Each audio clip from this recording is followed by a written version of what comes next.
ई है चंपारण। मुखिया जी, ये चंपा के कल के पानी हम पियम हम। तो मुखिया जी हम का पियम? तू एक मुँह पी है।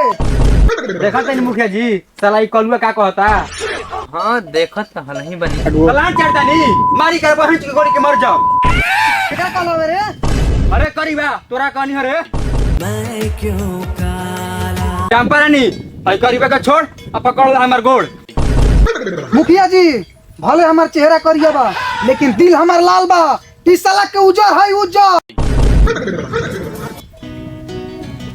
चंपा रानी आओ ले जाओ। चंपा रानी आई गोरका त ठीक आई करियवा में तोहरा कालो कलो। देखिए मुखिया जी गोरकन के प्यार आ करीबन को उजार बॉडी निक लागल।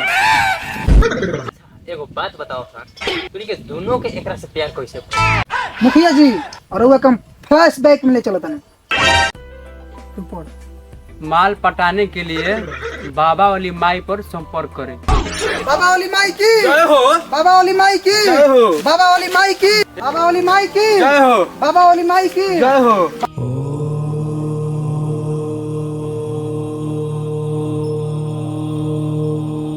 वाली माई की जय हो। बाबा वाली माई की। जय हो। क्या हुआ बालक, क्या परेशानी? बाबा आधा उम्र बीत गई, झड़ा ताटे बाल, ना ही कोई बीबी है ना ही कोई माल। इस समस्या के समाधान बाबा तू ही निकाल। बेटा पट जाएगी माल, पहले 500 झोली में डाल। बाबा 500 रुपया ले लेने का भरोसा बा के माल पट जी।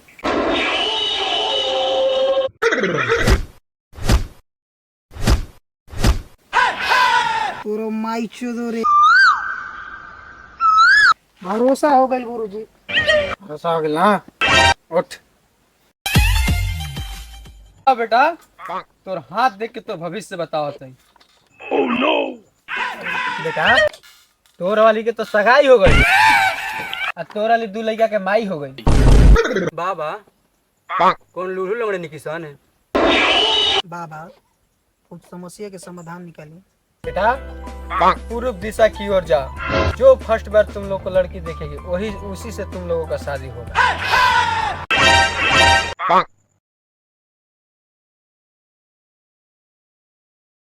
तुम्हार का नाम हो?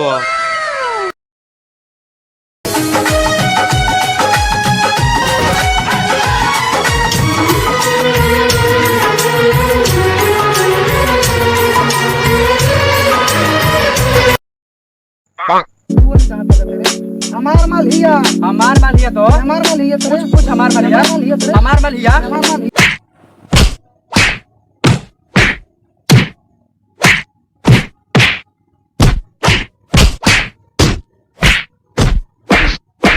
चल मुखिया लगे फैसला चल चल चल चल।